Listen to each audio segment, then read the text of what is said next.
যেই মানুষগুলো কিয়ামতের দিন হতাশ হবে তার মাঝে প্রথম গ্রুপ হলো কাফের, দ্বিতীয় গ্রুপ হলো মুশরিক, তৃতীয় গ্রুপ হলো মুনাফিক। এই তিন গ্রুপ হলো ঈমান হারা। তাদের ঈমান যেহেতু নাই তাদের আমলও নাই।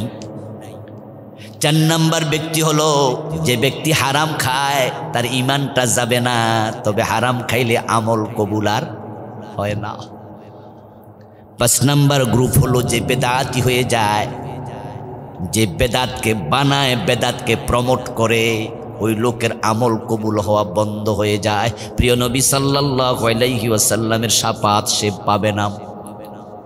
হাসরের ময়দানে কবিরা গুনাহগার উম্মত শাফাত পাবে, কিন্তু বেদাতির জন্য শাফাত নাই। হাল্লাত শাফাতি লি উম্মতি ইল্লা সাহিবা বিদআহ। যে ব্যক্তি বেদাতি হয়ে যায় সে হাসরের মাঠে প্রিয় নবীজির হাত থেকে হাউজে কাউসারের পানি পান করতে পারবে না। রাসূলুল্লাহ তাকে সহকান সহকান বলে দৌড়াইয়া দেবে।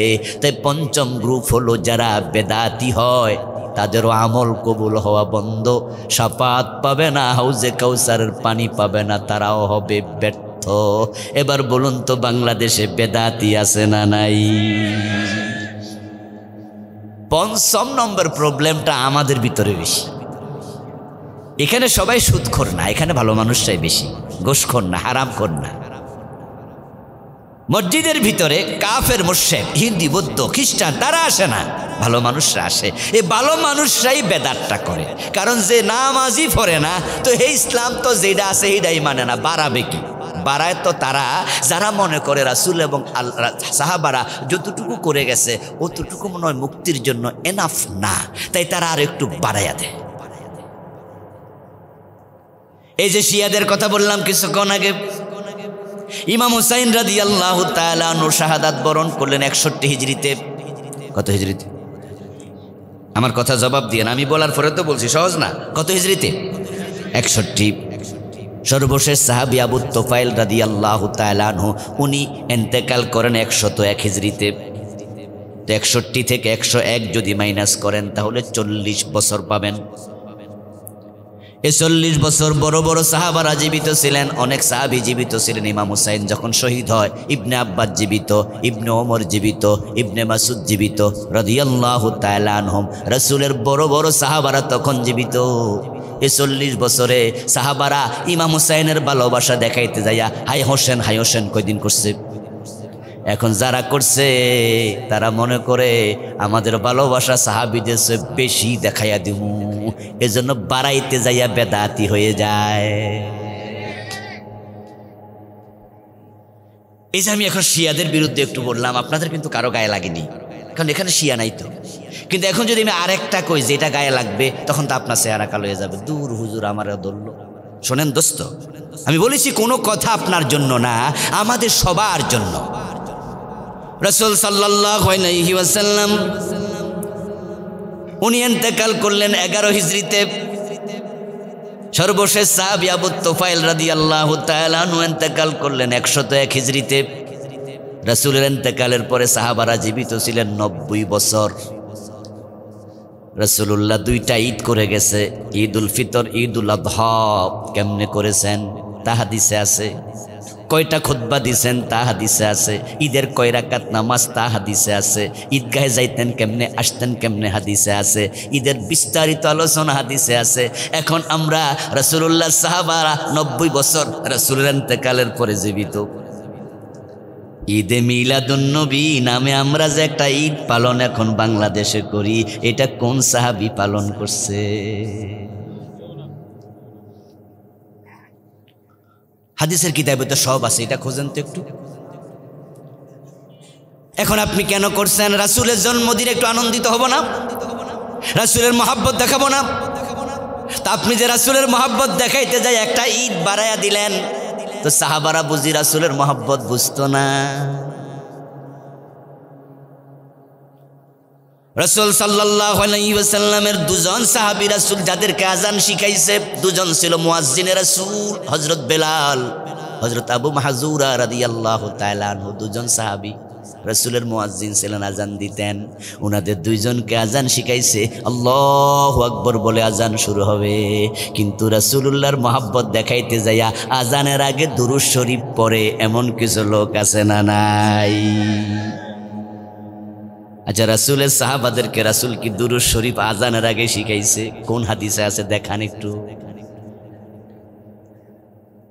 আপনার ভিতরে প্রেম জেগেছে, রাসূলের মহব্বত জেগেছে। প্রেম মহব্বত অবশ্যই ভালো জিনিস, কিন্তু আপনার প্রেম মহব্বত কি সাহাবীদের চেয়ে বেশি? শিয়ারা রাসূলুল্লাহর মহব্বত দেখাইছে, ওনার নাতিরে ভালোবাসে। Hi Hossain, hi Hossain. আমরা বলি ফাও কাম বাদ দাও, তাজিয়ার দাম নাই, তোমরা বেদাতি, তোমরা পথভ্রষ্ট। রাসূলের সাহাবারা এসব করে নাই। তো এখন রাসূলের সাহাবারা যা করে নাই সেটা শিয়া করলে যদি খারাপ হয়, ওইটা আমনে করলে বুঝি ভালো হবে।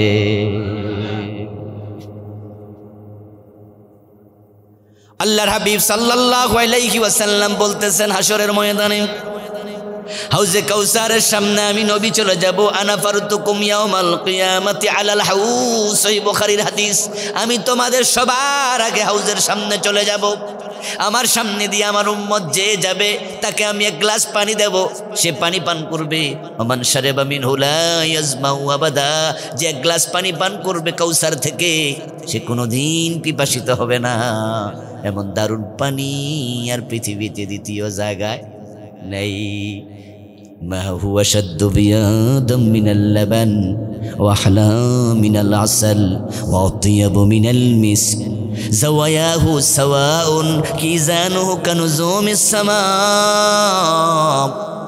আমার নবী বলছে ওই পানি হবে দুধের চেয়ে অধিক সাদা, মধুর চেয়ে অধিক মিষ্টি, মিস্কের চেয়ে অধিক সুগন্ধিযুক্ত। আমার লোকেরা যাবে, আমার উম্মতেরা যাবে, পানি পান করবে।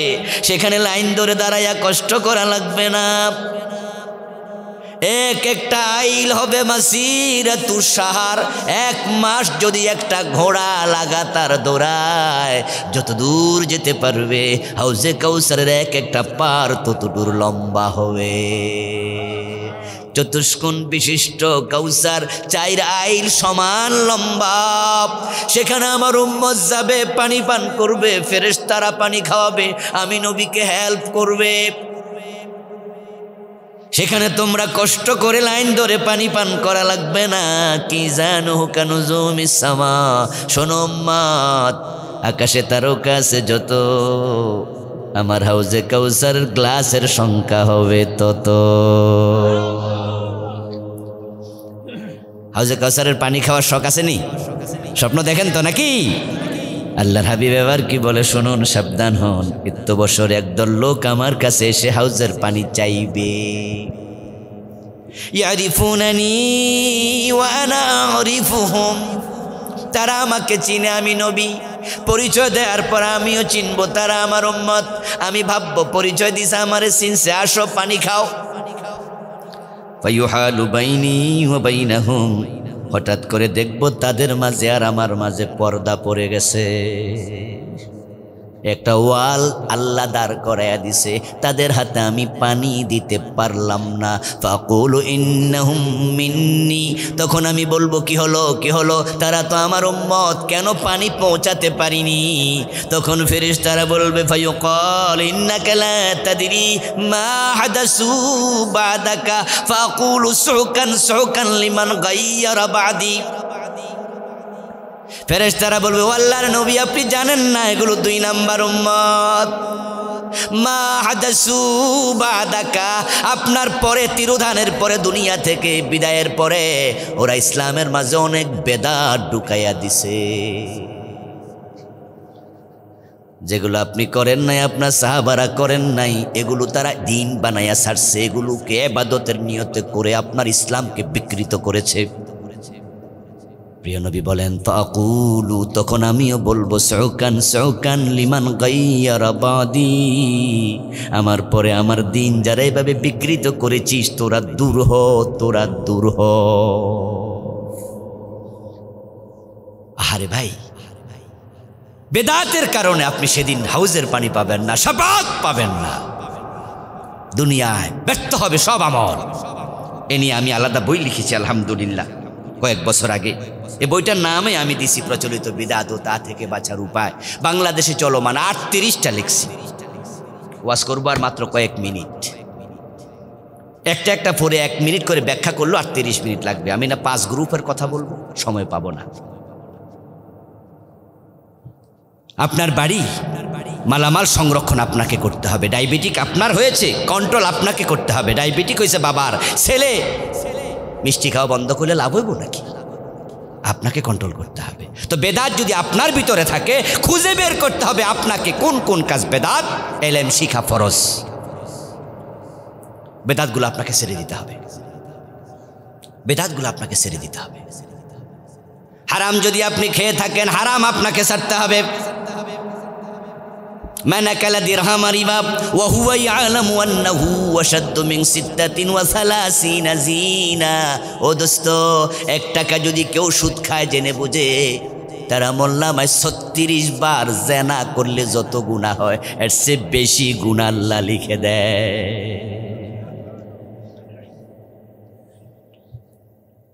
আমল কবুল হওয়া শুধু বন্ধ হবে তা না, হারাম খাইলে তুমি কোথায় যাচ্ছ? লিররিবা 73 বাবা আইসারুহা আন ইয়ানকিহুর রাজুলু উম্মাহ। যদি কেউ সুদ খায়, তার আমলনামায় 73টা বড় বড় কবিরা গুনাহ লিখে দেয়া হয়। তার মাঝে সবচেয়ে ছোটরা হলো মাকে বিয়ে করা, মানে মায়ের সাথে ব্যভিচার করা। এই নামাজি ভাই, হাজি সাহেব, জান্নাত খুঁজছেন সুদে টাকা লাগাইয়া?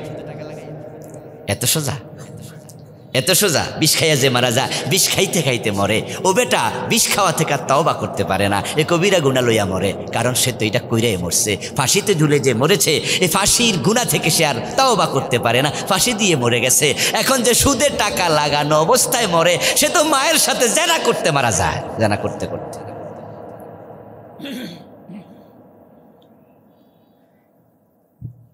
সুদের টাকা পকেটে নিয়ে মসজিদে খাড়াইয়া কয় ইয়াকা নাবুদু। আশ্চর্য মুসলমান তো। 5 ওয়াক্ত নামাজ পড়ে, মুখে দাঁড়িয়ে আছে।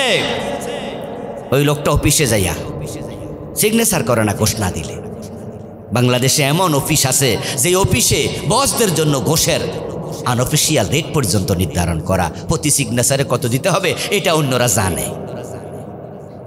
যান না সাব রেজিস্ট্রির অফিসে দলিল করার জন্য যান, দেখবেন ভেন্ডার সাহেব বলে দেবে যে এই জমির দলিল করতে 3.5 লাখ টাকা লাগবে। তা আপনি বলুন যে কোন কোন খাতে লাগবে, সুন্দর করে লিখে দেবে। সরকারি ফি এত, স্টাম্প ফি এত, আমার ফি এত, এই এত, মোট 2,30,000। তা আপনি বললেন যে বাকি 20,000, বললো ওইটা টেবিল খরচ। এর মানে হলো অফিসের টেবিলেরও দাঁত আছে, ঠিক না, জিব্বা আছে। টেবিল খায় না, টেবিলওয়ালা খায়। কথা বলেন না, টেবিলে খায়। ওই টেবিলওয়ালা কি মুসলমান না? নামাজ পড়ে না? হিন্দু কয়জন আছে অফিসে? 5 ওয়াক্ত নামাজ পড়ছে, ঘোষ খাচ্ছে, ওজনে কম দে, মালে বেজাল দে, হারাম খায়, সারাদিন হারাম খাচ্ছে। ওই লোক আবার নামাজ পড়ে কপাল কালো করে জান্নাত খুঁজতেছে। এত সোজা জান্নাত? হারাম খাইবা তোমার ইবাদত কবুল বন্ধ দোস্ত। সাবধান, সাবধান, সাবধান। পকেটে 2 পকেটে ঘোষের টাকা ঢুকাইয়া সিগনেচার করছে আর কাজ করছে, ঘোষ নিচ্ছে। এর মাঝে হাইয়া আলাস সালাহ, আজান কানে আসছে। ক্লায়েন্ট রে আবার কয় দিলে তাড়াতাড়ি দেন, মসজিদে যাম, তাড়াতাড়ি কাম সারা দেন, যা দেন দেন। পকেটে লইয়া মসজিদে খাড়াইয়া কয় আল্লাহ ইয়াকা নাবুদু ওয়া ইয়াকা নাস্তাইন। রব তোমার গোলাম আমি এসেছি। আল্লাহকে গোলাম। পকেটে এগুলো কি কি নিয়ে মসজিদে ঢুকছো? ওয়াজ মনে একটু কঠিন হয়ে যাচ্ছে। ইসলাম এমনই, ইসলাম এমনই। আপনি একসাথে আল্লাহরও খুশি করবেন, শয়তানরও খুশি রাখবেন, দুইটা একসাথে হবে না। আল্লাহকে খুশি করলে শয়তান বেজার হবে, ঠিক কিনা? আর শয়তানকে খুশি রাখলে আল্লাহ বেজার হবে। একসাথে দুইটা চলবে না দোস্ত। আলকানা, আলকানা, আলকানা, স্বল্পে তুষ্ট, স্বল্পে তুষ্ট, স্বল্পে তুষ্ট হন। হালালভাবে কোটি টাকা আসুক, পকেটে ওসমানের মতো ধনী হয়ে যান। দিনের জন্য খরচ করুন, নিজের জন্য খরচ করুন, ইসলাম মানা করবে না। কিন্তু হারাম ভাবে 1 পয়সায় হাত দেয়া যাবে না। এই 2 গ্রুপ লোকের আমল কবুল হবে না, তবে তারা কাফের নয়, তারা মোমেন।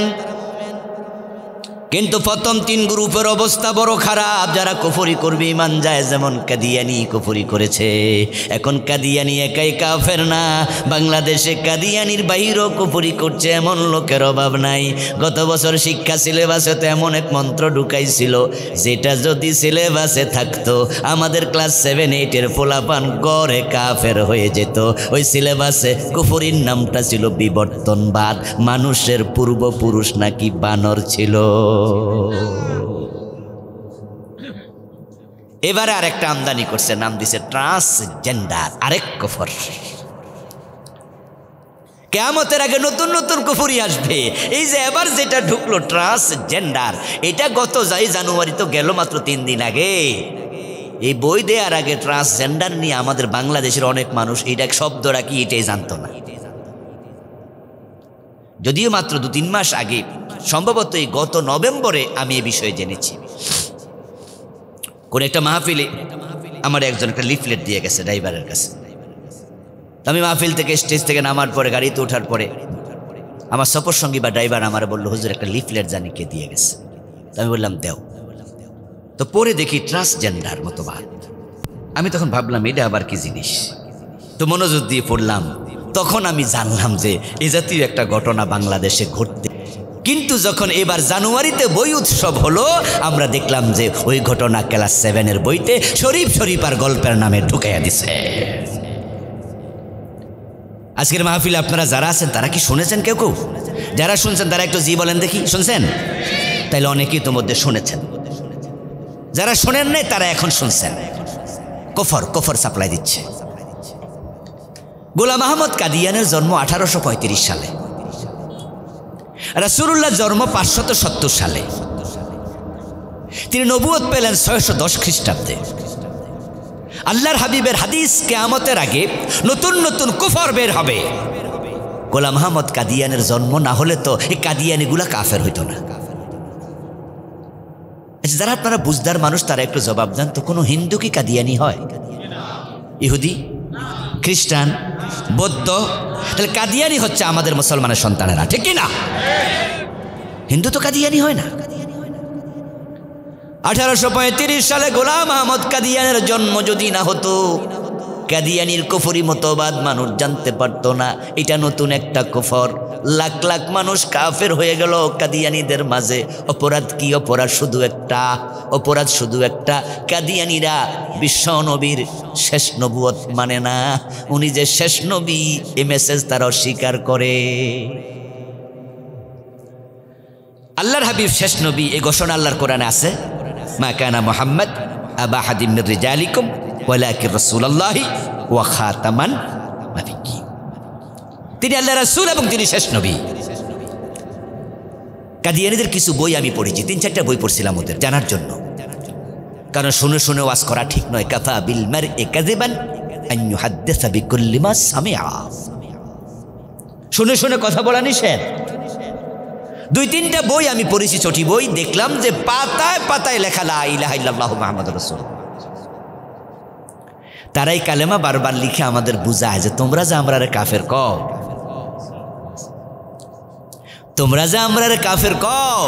ও বাংলাদেশের মুসলমান হুজুরেরা, তাবলিগ জামাতের ভাইয়েরা কয় কাদিয়ানি কাফের, শর্মারা হুজুরের মুরিদরা কয় কাদিয়ানি কাফের, সসিনা হুজুরের মুরিদরা কয় কাদিয়ানি কাফের, জামাত ইসলামের হুজুররা কয় কাদিয়ানি কাফের, নেজাম ইসলামের হুজুররা কয় কাদিয়ানি কাফের। আপনারা যারা, আমরা যারা আছি, আমরা যে কোনো দল করি বা না করি, আমরাও তো বলি কাদিয়ানি কাফের, ঠিক কি না? তো সবাই মিলে আমরা কাফের কও কেন? আমরা তো পড়ি লা ইলাহা ইল্লাল্লাহু মুহাম্মাদুর রাসূলুল্লাহ, কাফের কও কেন? ওরা আমাদেরকে বুঝাই দেয় আমরা এই কালেমা পড়ি। আসলে তো বাস্তব তারাতে কালেমা পড়ে। কারণ কাদিয়ানি মসজিদের মুয়াজ্জিন যখন আজান দেয় আশহাদু আন্না মুহাম্মাদুর রাসূলুল্লাহ কয় না? কয় তো। আশহাদু আল্লা ইলাহা ইল্লাল্লাহ আজানের মাঝে আছে না? কয় তো। কথা তো ঠিক, কাফের কেন? তারা যে কাফের এটাও তো ঠিক, কালেমা যে আজানে পড়ে এটাও তো ঠিক। তো দুইটা একসাথে ঠিক হয় কেন? কই হিলাইছু নি? কই হিলাইছি। লড়ে নি? কই লড়ে। হিলানোর পরে লড়লে ঘটনা কি? বাস্তবতা কি? তারা কাফের নিশ্চিত সত্য। কারণ কাফের হওয়ার জন্য এ কোরআন পুরাটা অস্বীকার করা দরকার নাই। বিসমিল্লার বা থেকে মিনাল জিন্নাতি ওয়ান নাসের সিন পর্যন্ত যা আছে এর মাঝে যদি কেউ এক অক্ষর অস্বীকার করে সে কাফের হয়ে যাবে। পুরাটা না মানলে যেমন কাফের, এক অক্ষর না মানলেও কাফের। সবটা মানার নাম ঈমান। আন ইয়াকুলু সামি'না ওয়া আতা'না। আচ্ছা, কেউ যদি বিষ খেয়ে মারা যায়, আমাদের কাছে মেসেজ আসে, আমরা শুনলাম অমুক বিষ খেয়ে মারা গেছে। আমরা কেউ কি ধারণা করছি কোনোদিন নিশ্চয় 1 মণ বিষ খাইছে? আধা মণ, 1 কেজি না। কারণ মানুষ যদি কেউ বিষ খেয়ে মরতে চায় 1 কেজি খাওয়া দরকার নাই, অল্প খাইলেও কুফরি একটা করলো ঈমান শেষ। কেউ যদি বলে 30 পারা কোরআন মানি না, ফতুয়া হবে সে কাফের। কেউ যদি বলে তবে 15 পারা মানি, আমরা বলবো সেও কাফের, বলবো না? কেউ যদি বলে 29 পারা মানি, 1 পারা মানি না, ফতুয়া কি? 113 সূরা মানি, কেউ যদি বলে 1 সূরা মানি না, সে কি? কেউ যদি বলে সব মানি 1 অক্ষর মানি না, সে কি? কাদিয়ানি মানে না 4 অক্ষর, খা আলিফ তা মিম। এ খাতামুন নবিয়্যিনটা মানে না, খাতামটা মানে না, শেষ নবীটা মানে না। নবী মানে রাসূল হিসাবে মুহাম্মদকে মানে। কাফের হওয়ার জন্য পুরা কোরআন অস্বীকার করা লাগবে না। আল্লাহর একটা বিধান না মানলে কাফের হয়। যেমন ইবলিস শয়তান কাফের হয়েছে, সে আল্লাহর কয়টা আইন মানে নাই? মাশাআল্লাহ। আবার বলেন কয়টা? মাত্র একটা মানে নাই। আদম রে সিজদা করো, ইবলিস কয় না। ইবলিস আবা ওয়াস্তাকবারা ওয়া কানা মিনাল কাফিরিন। আল্লাহর একটা অর্ডার মানে নাই, ইবলিস কাফের হয়ে গেল। কাদিয়ানি আল্লাহর একটা মেসেজ মানে নাই, কাদিয়ানি কাফের হয়ে গেল। এবার আপনাদের খবর কি? একটু আত্মসমালোচনা করুন। চোর ধরে হাত কাটো, এমন বিধান কোরআনে আছে না নাই? বাংলাদেশের লোকেরা এটা গ্রহণ করছে, মানলে চোর হাত কাটে না কেন? জেনা করলে 100 বেত লাগাতে হবে, বিবাহিত হলে পাথর মারতে হবে, এমন বিধান ইসলামে আছে না নাই? এ 52 বছরের বাংলাদেশে কয়বার 100 বেত লাগাইছে জেনাকারীকে? আমার রাসূল তো বলেছেন, আমার মেয়ে ফাতেমা চুরি করলে আমি ফাতেমার হাতটাও কেটে দেব। এটা আল্লাহর বিধান, হেরফের করার অধিকার নবী মুহাম্মাদেরও নাই। ইন আত্তাবিউ ইল্লা মা ইউহা ইলাইয়া। আল্লাহ রাসূলকে আল্লাহ বলছে, আপনি বলে দিন আমিও আমার কাছে যে ওহী আসে সেই ওহী মানতে আমি বাধ্য। ওহীর বাহিরে চলার অধিকার প্রিয় নবীজিরও নাই। হযরত ওমরের ছেলে আবু শামা মদ পান করেছিল, ফারুক আজম ওমর ওনার ছেলেকে ছাড় দিছে না 80 বেত দিছে। তো বাংলাদেশে মদ পান আছে না নাই? ইয়াবা আসেনি? 80 বেত লাগাইছেন কয়দিন? মদ্যপানের অপরাধে প্রিয় পুত্রকে নিজ করে মেরেছ দোররা, মরেছে পুত্র তোমারই চোখের পরে। শয়তান একটা আইন মানল না, কাদিয়ানি একটা বিধান মানল না, আর আমরা 52 বছরে কোরআনের ডজন ডজন আইন মানি না। মানি তো না, মানে তো না। যারা মানতে বলে তাদেরও সহ্য করে না, চান্স পাইলে বিভিন্ন রকমের তহমত দিয়া জেলে ঢুকাইয়া দেয়। এখন ঈমান নিয়ে মরতে চান যদি সব বিধান মানতে হবে। এ 52টা বছর চলছে দেশ, চলছে তো। রাসূল তো 10 বছর মদিনা চালাইছে। আবু বকর, ওমর, ওসমান, আলী রাদিয়াল্লাহু তাআলা আনহুম আল্লাহর হাবিবের ইন্তেকালের পরে 30 বছর মদিনা চালাইছে। বলুন তো আওয়াজ করে, প্রিয় নবী সাল্লাল্লাহু আলাইহি ওয়াসাল্লাম যখন 10 বছর মদিনার প্রেসিডেন্ট ছিলেন, মন মতো দেশ চালাইছে না কোরআন মতো? খোলাফায়ে রাশেদা 30 বছর দেশ চালাইছে মন মতো না কোরআন মতো? এখন আমাদের দেশ তো 52 বছর চলছে কোরআনের আইনে না ব্রিটিশ আইনে? অথচ কোরআনে আসালাহুল খালকু ওয়াল আমর, শব্দান সৃষ্টি যার, আইন চলবে শুধুই তার। ইনিল হুকমু ইল্লা লিল্লাহ, আল্লাহ ছাড়া কারো হুকুম চলতে পারে না। কাদিয়ানির কাফের কইয়া মজা নেবেন, ইবলিস শয়তানকে কাফের কইয়া মজা নেবেন। ঘুম থেকে উঠে ফজরের নামাজের জন্য রেডি হয়ে ওযু করে নামাজে দাঁড়ায়া আউযু বিল্লাহি মিনাশ শাইতানির রাজিম চুপি চুপি বলছেন, আল্লাহ আমি মারদুদ শয়তান থেকে তোমার কাছে আশ্রয় চাই, অভিশপ্ত শয়তান থেকে আশ্রয় চাই। শয়তান পাশে দাঁড়ায়া কয়, কে আমারে বললি আমি রাজিম, অভিশপ্ত? একটা আইন মানি নাই, তাই যদি আমি অভিশপ্ত হই, তোরা ডজন ডজন বাদ দিছত, তো 14 গোষ্ঠী অভিশপ্ত। আমার এই ওয়াজ শুনে কালকে ইসলাম কায়েম হয়ে যাবে তা কিন্তু না, এত সোজা নয়। আমার এই কথা শুনে কালকে ইসলামের আইন কায়েম হয়ে যাবে দেশে, বিষয়টা এত সহজ নয়। কিন্তু এই কথাগুলো আমরা এই জন্যই বলি, বলতেই হবে দেশে ইসলাম কায়েম হোক আর না হোক, আমি আল্লাহর আইনের উপরে মরতে চাই, আল্লাহ ছাড়া কারো আইন মানা যাবে না, এই চিন্তা নিয়ে মরতে চাই। আল্লাহর আইনের বাহিরে আছে তাগুতি আইন। ফামান ইয়াকফুর বিত-তাগুত ওয়া ইউমিন বিল্লাহি ফাকাদ ইসতামসাকা বিল উরওয়াতিল উসকা লা ইনফিসামা লাহা। ব্রিটিশ দেশে বড় তাগুত আর কে আছে, যারা এই দেশে 190 বছরে ইসলামকে এমনভাবে তারা কন্ট্রোল করেছে, ডমিনেট করেছে। তাদের সময়ে মুসলমানরা দাড়ি পর্যন্ত রাখলে তাদেরকে ট্যাক্স দিয়ে দাড়ি রাখা লাগতো। হিন্দু জমিদারদের কাঁধে ভোট দিয়া তারা মুসলমানদেরকে এমনভাবে ডমিনেট করেছে যে মুসলমানরা হিন্দু জমিদারদের বাড়ির পাশ দিয়া ছাতা পর্যন্ত মাথায় খুলে যেতে পারতো না, জুতা পায়ে দিয়ে যেতে পারতো না। জুতা বগলের তলা নেওয়া লাগতো, ছাতাটা হাতের মাঝে নেওয়া লাগতো। আর ওই তাগুতরা চলে গেছে 1947-এ, তারপর থেকে আজকে 2024, ওই তাগুতের আইন থাকে কেমনে? আমরা 92% না? কাজীর গরুর মতো কেতাবে আছে, গোয়ালে নাই। প্রকৃত মুসলিম 92% লাগে না, মাত্র 51% থাকলে এই দেশে আল্লাহর কোরআনের আইন চালু হয়ে যায়। কোরআন মানেন, কোরআন পড়েন, কোরআনকে ভালোবাসেন, কোরআনের আইন ভালো লাগে না, আপনি হচ্ছেন মুনাফিক মুসলিম, আপনি মুসলিম নয়। আমার প্রিয় বন্ধু, কুফরি অভাব নাই। এই ট্রান্সজেন্ডার যদি সিলেবাসে থাকে, উপায় নাই, এদেশে সমকামিতা শুরু হয়ে যাবে, আইন করে ফেলা হবে। আইন করার সম্ভাবনাও দেখা দিয়েছে। যদি কোনো যুবক নিজেকে যুবতী মনে করে, সে মনে করার ভিত্তিতে রায় হবে। কোনো যুবতী নিজেকে যুবক মনে করে, কোনো যুবক নিজেকে যুবতী মনে করে, এই মনে করাই নাকি বিধান, তাকে স্বাধীনতা দিতে হবে। এই যদি হয় তাহলে 20 বছরের একজন যুবক বলল আমি মেয়ে, অথচ তার গড়ন পুরা ছেলে। আচ্ছা, কেউ যদি নিজেকে মেয়ে মনে করে, হে কি মেয়ে হয়ে যায়? যেমন এই যে আমরা বসে আছি, যদি আমরা কেউ মনে করি আমি একজন মেয়ে, তাহলে কি আমার দাড়ি মোছ উড়ে যাবো কা? আমার শরীরে গঠন চেঞ্জ হবে? তো এখন কোনো যুবক বলল সে একজন মেয়ে, এবার যদি রাষ্ট্র বলে ওকে তুমি মেয়ে, তাহলে এবার সে বিয়ে যদি করতে যায়, একজন মেয়ে বিয়ে করবে কাকে? ছেলেকে। কাকে বিয়ে করবে? তাহলে সেও রইল ছেলে, বিয়ে করলো ছেলে। এখন সমকামিতা শুরু হবে কিনা? শুরু হবে কিনা? আমেরিকা সমকামিতা আসেনি? হ্যাঁ, রাষ্ট্রীয়ভাবে আছে। আমি নিজে চোখে দেখেছি। আমি নিউ ইয়র্ক দিয়ে যাচ্ছিলাম একটি প্রোগ্রামে গাড়িতে চড়ে, আমার সঙ্গী আমাকে বললেন যে হুজুর তাকান তাকান। আমি তাকালাম, কি হয়েছে? ওই যে দুটা যুগল যায় হাতাহাতি ধরে। আমি কই হ্যাঁ। কাদের উপর কাঁধে হাত দিয়ে যাচ্ছে? ওরা স্বামী স্ত্রী। আমি বললাম দুটা যে বেড়া। হ্যাঁ, এদেশে বেড়া বেড়ারে বিয়ে করে, রাষ্ট্রীয়ভাবে স্বীকৃত। তুমি চিনলেন? আপনি চিনলেন কেমনে ভাই? হুজুর আমরা ওদেরকে দেখলে বুঝি, কারণ অ্যাভেলেবেল করে না, তবে তাদের ঢং দেখে বোঝা যায় এগুলো সমকামী।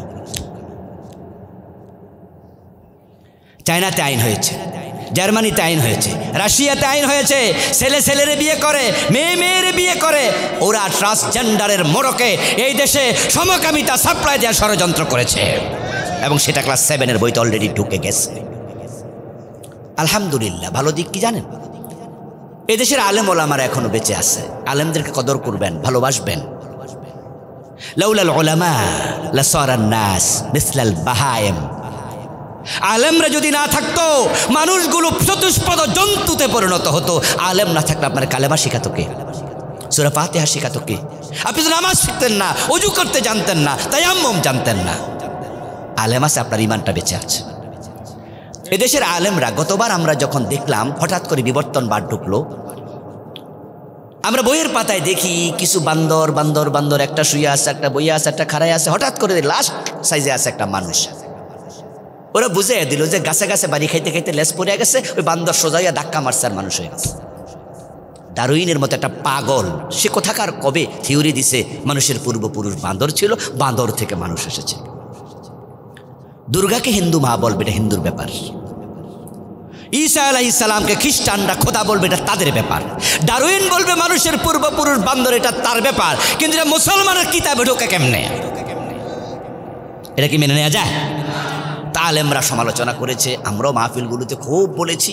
আলহামদুলিল্লাহ, এবার যেমন ট্রান্সজেন্ডার নিয়ে আলোচনা হচ্ছে, সাথে সাথে আমাদের শিক্ষামন্ত্রী একটা কমিটি করলেন। ওই কমিটি রিপোর্ট দিল যে না, এই মতবাদ বাংলাদেশে চলতে পারে না। আমি নিজে একজন শিক্ষক, মাদ্রাসায় পড়াই, এই জন্য খবরগুলো খুব বেশি রাখি, খুব বেশি জানি। সাথে সাথে শিক্ষামন্ত্রী কমিটি রিপোর্ট পাইয়া তিনি একবার আইন জারি করে দিলেন যে বাংলাদেশে বিবর্তনবাদ যে অংশের বইতে আছে তা পড়ানো স্থগিত করা হলো। আলহামদুলিল্লাহ। যদি এটা স্থগিত করা না হতো, রেজাল্টটা কি হতো জানেন? রেজাল্ট হতো আমরা হুজুররা 2-4 দিন হইসই কইরা লাফালাফি কইরা কত করমু, আর কানতে কানতে তো একসময় চোখের পানি শেষ হয়ে যায় নাকি? তো আমরা বলতে বলতে গলা ভেঙে যেত, আমরা থেমে যেতাম। আর ক্লাস 6-7 বইতে এটা থেকে যেত। আমাদের ছোট্ট ছোট্ট বাচ্চাগুলো তারা হয়তো কেউ কেউ ভাবতো যে হ্যাঁ, মানুষের পূর্বপুরুষ হয়তো বান্দর ছিল, না থাকলে কি আর বইতে লেখছেনি? আপনারা বলুন তো, মানুষের পূর্বপুরুষ বান্দর না হযরত আদম? কোরআনে আছে কিনা? কোরআনে আছে। হ্যাঁ, আদম প্রথম পুরুষ, সেখান থেকে মা হাওয়া, ও বাসসা মিনহুমা রিজালান কাসীরা ওয়া নিসা। তারপরে আমি আদম হাওয়া থেকে অগণিত নারী পুরুষ বানাইছি। এখন যদি কেউ বিশ্বাস করে মানুষের পূর্বপুরুষ আদম নয় বান্দর, ঈমান থাকবে না, যাবে। কোরআন অস্বীকার করে কাফের হয়ে যাবে। আমাদের ছোট ছোট বাচ্চাগুলো গড়ে কাফের হতো ছোট্ট কালে। কাদিয়ানি একটি কুফরি, ট্রান্সজেন্ডার আরেক কুফর। যেখানে ইসলামের মাঝে বিধান হলো কোনো নারী পুরুষের সুরত ধরতে পারবে না, পুরুষ নারীর সুরত ধরতে পারবে না, কবিরা গুনাহ জান্নাতে যাবে না ওই পুরুষ যে নারীর সুরত ধরে। আর এখানে শুধু সুরত না, একজন পুরুষ নিজেকে নারী দাবি করে। আল্লাহ সৃষ্টির মাঝে পুরা বিকৃতি। আমার প্রিয় ভাইয়েরা, এই কুফর নিয়ে আমার আলাদা একটা বই আছে। ওইটা আমি, এই বইতে আমি 56টা কুফরি লিখছি, বাংলাদেশের 56টা কুফরি আলাদা তালিকা দিয়েছি। কিন্তু ট্রান্সজেন্ডার লিখিনি, কারণ এটা আমি নিজেও জানতাম না, 2 মাস আগে জানছি। বিবর্তনবাদও আমি লিখিনি, এগুলো নতুন আসছে, এগুলো পাত্তা দেইনি। কাদিয়ানিটা এগুলো আসছে আমার আলোচনায়। কুফরিগুলো চিনবেন, জানবেন, পরিত্যাগ করবেন। দ্বিতীয় প্রবলেম, ঈমান যাওয়ার শিরিক, যেটা বাংলাদেশে সস্তা হয়ে গেছে। যেখানে একটা মাজার আছে সেখানে শিরকের বাজার মিলে যায়। হক্কানি ফির, ভণ্ড ফির, সেই কোনো মাজার হবে, শিরিক সেখানে কম বেশি হবেই। চোখ সাক্ষী শাহপরান রহমতুল্লাহ আলাই, যাদেরকে আমরা হক্কানি ফির বলি, শাহজালাল রহমতুল্লাহ আলাই, যাদেরকে হক্কানি ফির বলি। আমার নিজের চোখে আমি দেখেছি শাহপরানের মাজারে সেজদা দিচ্ছে। টিলার উপর একটা মাজার, সেখানে গাছ আছে, গাছের চারিপাশে ওয়াল আছে, পাশে মসজিদ, মসজিদে গিয়ে সেজদা দিচ্ছে না, আমি নিজে দেখলাম কবরের মাঝে সেজদা দিচ্ছে। অথচ উনি ভালো মানুষ ছিলেন, উনার দোষ নাই, উনি বলে যান না আমার সেজদা দিও। এই জন্য ইসলামে মাজার বানানোর কোনো অনুমতি নাই। মক্কা বিজয়ের পরে রাসূলুল্লাহ সাল্লাল্লাহু আলাইহি সাল্লাম হযরত আলীকে বললেন, আলী তুমি যাও একজন সাহাবীকে সঙ্গে নিয়া যত উঁচু কবর পাবে সব সমান করে দিয়ে আসো। আপনারা যারা হজ উমরায় গিয়েছেন, মসজিদ নববীর পাশে একটা গোরস্থান আছে বাকিয়াল কারকাত, যেটাকে আমরা জান্নাতুল বাকি বলে চিনি। ওখানে তো 10,000-এর মতো সাহাবীর কবর আছে। সেখানে উঁচু কবর মাজার কয়টা আছে? তো সাহাবীর সে কি আমাদের দেশে ল্যাংটা বাবার দাম বাইরে গেল? ল্যাংটা বাবার মাজার হয় কেমনে?